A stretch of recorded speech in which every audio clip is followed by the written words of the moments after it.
नमस्कार दर्शक बंधु आपन को विलक्ष्मी क्रिएशन हृदय भरा स्वागतम। जदि आम चैनल आप नुआ ताले एबे चैनल को सब्सक्राइब कर दिंतु एमती नुआ नुआ वीडियो देखा चलतु आज वीडियोटी स्टार्ट करिबा। महाभारतर रोचक कथा श्रीकृष्ण अर्जुन को कलिजुगर नारी को नहीं देइथिले एही भविष्यवाणी जहाँ आज होइछि सत्य।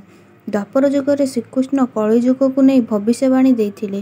श्रीकृष्ण अर्जुन पांडव मानक एही विषय विस्तार भाव में कहिथिले।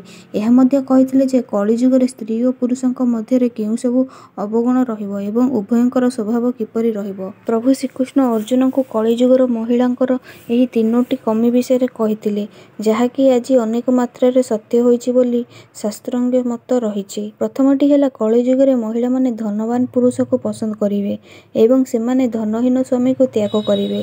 सेमानक निकटरे गुरुजनकर प्रति आदर और सम्मान रहिबो नाही।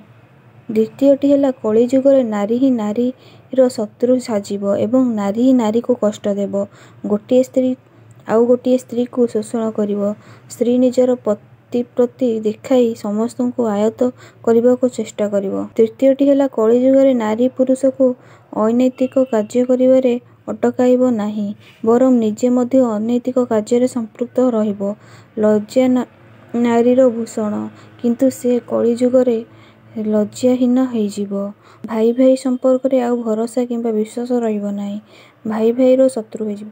पुरुषों को नहीं कहिथिले एई तीनोटी कथा। प्रथमटी है पुरुष धन लोभ पाई निज पिता की पुत्र को छाड़िब नाही।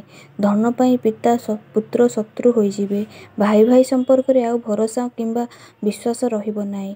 भाई भाईर शत्रु होइजिबे।